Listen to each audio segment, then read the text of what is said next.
Denied asylum in the UK and the Netherlands could now be sent back to Iran and executed. Homosexuality is illegal in the Islamic State, where Mehdi Kazemi's partner has already been hanged. You may find some of the images in Clive Murray's report disturbing.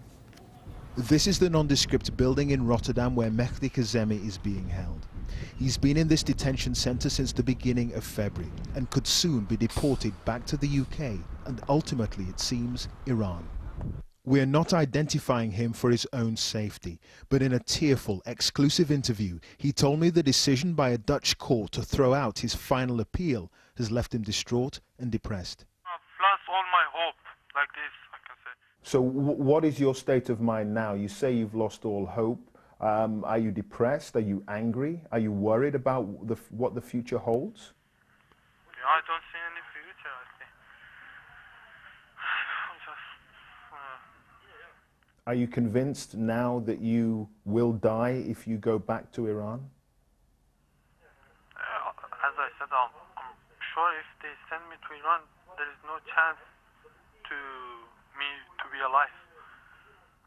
Amnesty International says homosexuals routinely face the ultimate sanction in Iran. Mehdi believes his boyfriend died on the gallows a few years ago simply because he was gay. The Iranian president, in an address at Columbia University in New York last year, said this about gay men and women in his country. In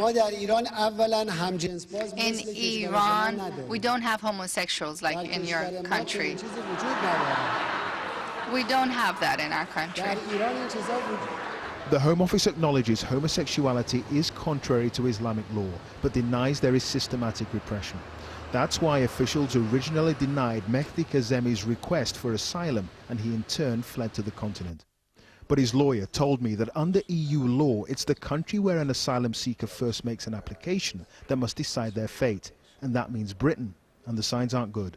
The main rule is that when you ask for asylum again, you have to tell them something new, because otherwise they will say, we already looked at your case, and you have nothing new, so that's it. And he doesn't have anything new. He's gay and he's from Iran, and he told that the first time. All eyes will be back on the Home Office once Mr. Kazemi leaves this Dutch detention centre and is deported to the UK. Campaigners are hoping the international attention his case has received will force a last-minute rethink in London and prevent his ultimate return to Iran and to a life full of danger. Clive Murray, BBC News in Rotterdam. Well, in a moment we'll be speaking to the gay rights campaigner Peter Tatchell, who's with us here. And also, let's speak right now to Arsham Parsi. He's the Executive Director for the Iranian Queer Organisation. He joins us on the line now from Canada. Thanks very much for joining us. If he did go back to Iran, do you think his life would be in danger? Yes, of course he will be in danger, because in the Islamic punishment code, homosexuals will be charged to execution, and they are faced with death. And we are sure that if Mehdi deported back to Iran, his life is in danger because of sexual orientation, and he is in the media, in the most important of media, and the Iranian regime is known about his situation. So what about for other people, other gay people living in Iran? Is it as dangerous for them as well?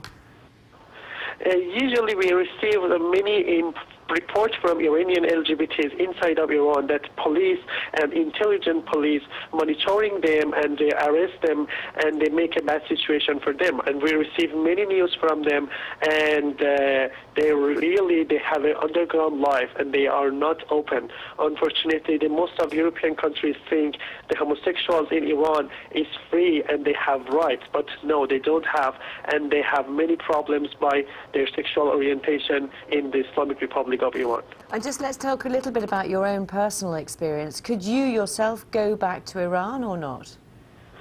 No, I live in exile because I couldn't come back to Iran, and because of my being homosexual and my gay advocacy. And in 2005, I fled Iran because of my security and my life. And right now I'm in Canada and I couldn't come back to Iran. And I'm working and I'm supporting Iranian LGBTs, and I'm trying to tell the world that Iran execute people on basis of their sexual orientation and sexual relationship. And when I can go back to Iran, when that we don't have any charge for being homosexuals. We are fighting for that day, but we don't have any idea that it's coming soon or not. And what about your work? I gather you as well have to keep that secret because of your friends and family. Yes, of course, because my family lives there, and all of the Iranian LGBTs, they have family in Iran, and they are not open with them. We have many problems by society because we can call it Iranian culture is homophobic because they have no idea for homosexuals. They don't know who homosexuals are. They think the homosexuals are rapists and they rape their children. So because of the lack of information and the government censored everything, they don't have any idea. We have many news that Iranian LGBTs committed suicide in Iran when their family understand about their sexual orientation. They have never arrested by government and they have never faced to Islamic punishment code, but they have many problems by society, by their friends, in the school, at the work, everywhere. Okay, Arsham, Parsi, thanks for your time.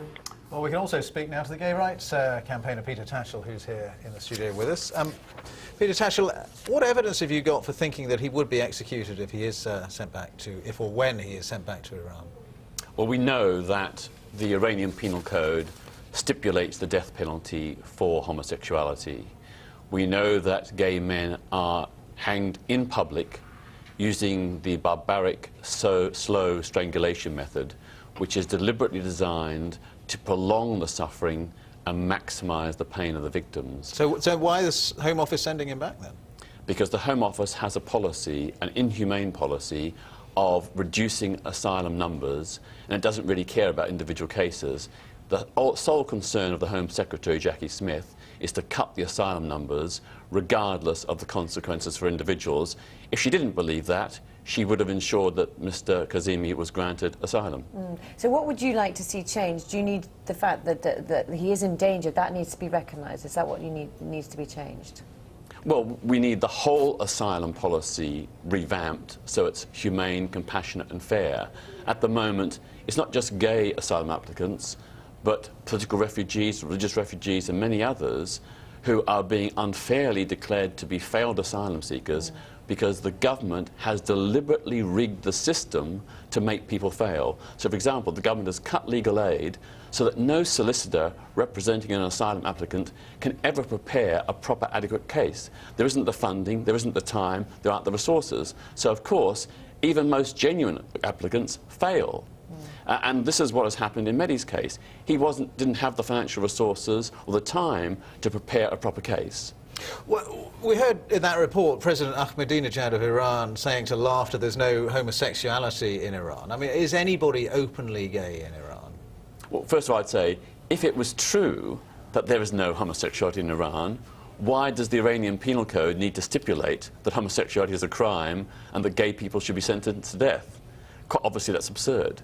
Of course, there is not a single openly gay person in Iran, because if you declare you're gay, you'll be arrested, taken to prison, tortured until you confess, and then executed in public.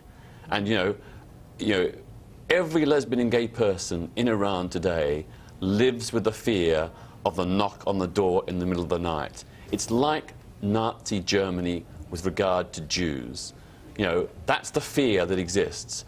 And, you know, the way the Iranian state demonizes homosexuals, often gay people are not merely hung for being gay, but they're framed as rapists or child sex abusers. And these are false charges, but they're deliberately designed to demonize gay people, just in the way the Nazis demonized Jews as murdering children or drinking the blood of Christians or all the other nonsense they put out. It's the same thing that the Iranian state is doing to gay people. So there is a lot of social homophobia as well, and these public executions reinforce the reign of terror. Okay, Peter Tatchell, thank you very much for coming in. It's just after 8:30. You'll have the headlines here in a few moments. Right now, let's get an update on the weather. Phil Avery, evening. Louise, thank you.